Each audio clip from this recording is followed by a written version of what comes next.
Assalamualaikum warahmatullahi wabarakatuh. Saya Desi Sekar Prameswari, NIM A42021070.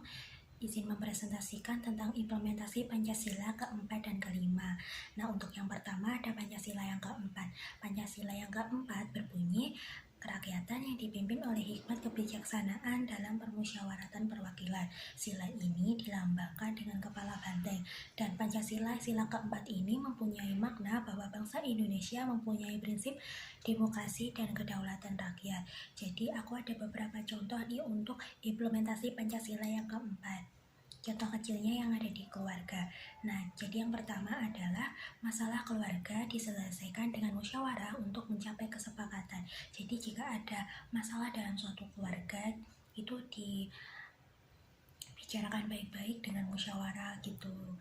Nah, yang kedua itu berjiwa besar dalam menerima dan mempertimbangkan pendapat sesama anggota keluarga. Jadi sesama anggota keluarga saat mengadakan musyawarah itu sebaiknya perilaku kita itu mendengarkan dan memberikan pendapat yang sesuai juga gitu. Nah, yang ketiga ada tiap anggota keluarga menerima dan menghargai hasil musyawarah. Jadi setiap anggota keluarga dalam mengadakan musyawarah telah mencapai mufakat atau hasil, semua anggota harusnya bisa menerima dan juga menghargai hasil musyawarah meskipun tidak sesuai dengan keinginan kita. Nah, yang keempat adalah tiap anggota keluarga bertanggung jawab dalam melakukan hasil musyawarah. Meskipun hasil musyawarah tidak sesuai dengan keinginan kita sebagai anggota keluarga yang baik, sebagai warga negara yang baik harus bisa bertanggung jawab dan melakukan hasil musyawarah ini dengan baik juga gitu. Nah, untuk yang lain ada menghormati pendapat orang lain. Jadi orang lain ini bukan dari keluarga kita ya, contohnya seumpama kita mengadakan musyawarah di kelas gitu, jadi kita harus mendengarkan pendapat orang lain juga gitu, kita mendengarkan dengan seksama, kita memperhatikan, dan juga kalau sudah mencapai hasil kita juga harus bertanggung jawab dan menerimanya dengan baik meskipun musyawarah itu tidak sesuai hasil musyawarah itu tidak sesuai dengan apa yang kita inginkan gitu. Nah, ikut serta dalam pemilu, pilpres, dan pilkada untuk seseorang yang telah mencapai usia 17 tahun diharapkan untuk mengikuti pemilu, pilpres, dan pilkada. Jangan sampai golput karena suara kita juga menentukan kedepannya negara ini gitu. Nah, terus yang selanjutnya ada menghindari aksi wall out dalam sebuah proses musyawarah. Nah, ini harus diperhatikan dengan baik-baik karena saat kita bermusyawarah kita mendengarkan partisipasi atau aspirasi dari orang-orang lain dan kita kan mengambil keputusan itu dengan baik juga. Jadi kita itu harus memiliki perilaku yang baik. Kalau tidak sesuai dengan apa yang kita inginkan, jangan sampai kita walk out atau tidak peduli dengan musyawarah itu. Jadi kita harus benar-benar bertanggung jawab dalam bermusyawarah. Lalu yang selanjutnya ada perilaku menyimpang dari implementasi Pancasila yang keempat. Jadi apa sih perilaku yang menyimpang dari Pancasila ini? Yang pertama ada kecurangan terhadap pemilu yang melihat bukan dari sisi kualitas tapi kuantitas. Nah, jadi banyak pemilu saat ini tuh yang melakukan aksi suap itu ya. Jadi itu salah, itu perilaku yang tidak baik. Terus demonstrasi dilakukan tanpa melapor pihak berwajib.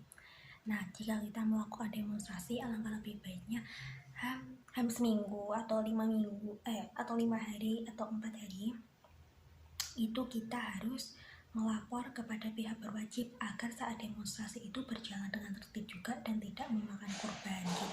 Karena banyak sekali ya saat ini aksi demo itu malah merugikan kita baik individu maupun sosial gitu, kayak terluka, terus merusak fasilitas masyarakat. Yang selanjutnya ada menciptakan perilaku KKN. Jadi perilaku ini sangat menyimpang banget. KKN, korupsi, dan nepotisme. Jadi banyak pejabat kita yang masih melakukan korupsi, itu juga termasuk penyimpangan Pancasila yang keempat. Jadi mereka itu benar-benar belum bisa bertanggung jawab atas apa yang mereka lakukan. Mungkin itu yang implementasi yang keempat. Selanjutnya implementasi Pancasila yang kelima. Nah, yang selanjutnya ada Pancasila yang kelima. Jadi Pancasila yang kelima itu berbunyi keadilan sosial bagi seluruh rakyat Indonesia. Nah, apa sih nilai dan makna dari sila kelima ini? Nah, makna dan nilai yang terkandung dalam Pancasila yang kelima adalah nilai keadilan. Jadi bangsa Indonesia ingin agar seluruh masyarakatnya hidup adil atau mendapatkan keadilan yang merata dalam berbagai bidang. Nah, di sini aku akan memberikan contoh beberapa implementasi Pancasila yang kelima dalam kehidupan sehari-hari. Yang pertama ada mengutamakan kepentingan bersama di atas kepentingan pribadi. Misalnya kerja bakti. Jadi di tempat tinggal aku ini, kalau menjelang hari kemerdekaan Indonesia, di situ para warganya itu bergotong royong membersihkan lingkungan sekitar dan dianjurkan untuk mengibarkan bendera merah putih di depan rumah masing-masing. Nah, yang kedua adalah memberi pertolongan atau bantuan kepada tetangga yang membutuhkan tanpa mengharapkan imbalan. Jadi kita menolong tetangga kita yang sedang kena musibah itu dengan ikhlas. Nah, ketiga menjaga ketenangan atau tidak gaduh. Jadi menjaga perilaku kita agar tidak membuat gaduh orang lain. Yang selanjutnya adalah merawat fasilitas umum yang telah disediakan.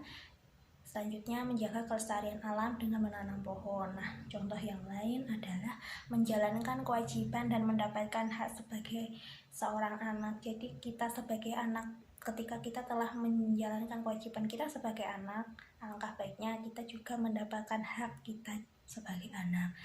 Terus juga berperilaku adil dan tidak pilih kasih, rajin menabung juga, dan juga menghormati orang lain, misalnya tidak mengganggu orang yang sedang beristirahat, membantu orang tua atau saudara saat membereskan rumah.